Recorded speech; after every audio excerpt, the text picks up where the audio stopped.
दोस्तों नमस्कार। आज मैं मौजूद हूं उजवा गांव में, जहां पर हम सबके प्रिय और समाज सेवी कैप्टन साहब की धर्मपत्नी का आज यहां पर सामाजिक अनुष्ठान किया गया है। उनको नमन किया गया है, श्रद्धा सुमन अर्पित किए गए हैं। कैप्टन कंवरलाल डागर जी, जिनकी धर्मपत्नी का अकस्मात निधन हुआ है, और आज तमाम समाज के लोग यहाँ मौजूद हैं, जिन्होंने अपनी सामाजिक परंपरा के तहत, भाईचारे के तहत ही इस आयोजन में पहुंचकर श्रद्धा सुमन अर्पित किए हैं। उनके चित्र के समक्ष पुष्प अर्पित किए हैं। हमारे साथ ओम प्रकाश यादव जी हैं, हरियाणा से आरपीएस जो संस्था है, एजुकेशन संस्था, वहाँ से हैं। उनसे बात करते हैं। आज आपने नमन किया है, अपने कांता देवी जी को आपने पुष्प अर्पित किए हैं, क्या कहेंगे?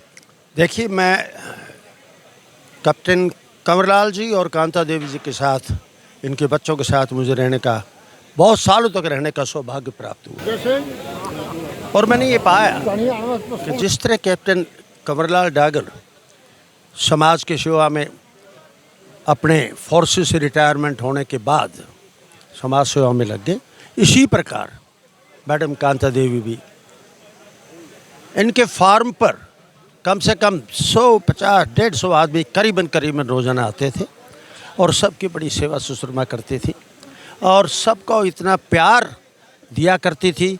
मैं समझता हूँ कि हर आदमी आज उनको याद करता है। वह एक ऐसी शख्सियत थी जो हमें छोड़कर चलेगी। मैं आरपीएस इंस्टीट्यूशंस की तरफ से, हमारे 40,000 बच्चों की तरफ से, 7,000 टीचर्स की तरफ से हम उनको श्रद्धांजलि अर्पित करते हैं, नमन करते हैं। परमात्मा उनको अपने कदमों में उनको स्थान दे और उनकी आत्मा को शांति दे। जी, और देखिए, जीवन संगिनी और जीवन साथी के रूप में एक लंबे अरसे तक कैप्टन कंवरलाल साथ रहे और इन्होंने अपनी सामाजिकता को निभाया है। साथ ही स्वर्गीय कांता देवी ने भी अपने दायित्व का निर्वहन किया है। जैसा कि ओम प्रकाश यादव जी ने कहा कि यहाँ पहुँचने वाले प्रत्येक व्यक्ति की चाय पानी सम्मान से लेकर के वो हमेशा जुटी रही। कैप्टन साहब, बड़ा भावुक क्षण है आज। जीवन साथी जिस तरह से गाड़ी के दो पहिए होते हैं, आज आप को बड़ा दुख भी है, लेकिन आज समाज के इतने बड़े लोग यहाँ पहुँचे हैं, तमाम लोग पहुँचे हैं, तो क्या कहेंगे? मैं देखो, ये तो सबके जीवन में आता रहता है। साथी बिछुड़ जाते हैं, यार दोस्त भी बढ़ते हैं, पत्नी और हस्बैंड का भी विदो हो जाता है। मैं एक तो अपने पूरे इलाके के सभी गणमान्य व्यक्तियों का आभार प्रकट करता हूं कि ऐसे दुख की घड़ी में वो मेरे साथ आए, बहुत दूर दराज से आए। जैसे मेरे भाई, मेरे क्लास फेलो ओम प्रकाश जी महेंद्रगढ़ से आए हैं, मैं इनका आभार प्रकट करता हूँ।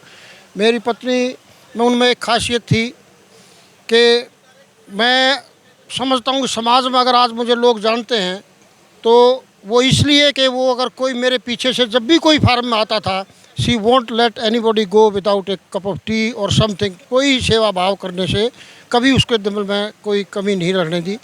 और उसी की वजह से मैं कभी घबराया नहीं। चाहे मेरे घर पर कितने भी, चाहे 10 मेहमान आ जाओ, 50 आ जाओ, तो वो शी विल नेवर हेजिटेट। तो उनकी वजह से मैं बहुत, अभी बड़ा ही मुझे बुरा लगता है, इसमें तो कोई दो राय नहीं है कि भाई वो चली गई हैं। मैं भगवान से प्रार्थना करता हूँ कि उनकी आत्मा को शांति दे और उनको अच्छे अपने मोक्ष की तरफ अग्रसर करे। धर्मेंद्र सिंह जी, क्या कहेंगे? आपके साथी हैं और आज अपने साथी से बिछड़ गए हैं। ये बड़े, मैं तो गर्व की, सौभाग्य की बात कहूँगा कि इन कप्तान साहब को ऐसी पत्नी मिली जो कि इलाके के हर नुमाइंदे को भी समझने लगी थी, जानने लगी थी, पहचानने लगी थी और उनकी सेवा करती थी। चाहे 2 कोस का हो, 100 कोस का हो, उन्होंने बगैर चाय पानी के अपने यहाँ से नहीं जाने दिया। ऐसा उनका स्वभाव रहा है। हमारा तो एरिया है, इलाका है, हम तो काफ़ी समय से आते जाते, हमारा तो घर जैसा परिवार है, साधन ऐसा ही है हमारा। नमस्कार जी। आयोजन किया गया, 17वीं का आयोजन किया गया है, क्या कहेंगे? भाई ये तो आयोजन के लायक ही थे, बल्कि इन्होंने छोटा आयोजन किया। मैं तो नहीं कहता हूँ कि ये 360 देशों जैसी महान शक्ति थी और इतना आयोजन करना चाहिए था। ये कंजूसी क्यों बरती कंवरलाल साहब ने, ये तो हमें पता नहीं। बाकी बहुत अच्छी लेडीज़ थी।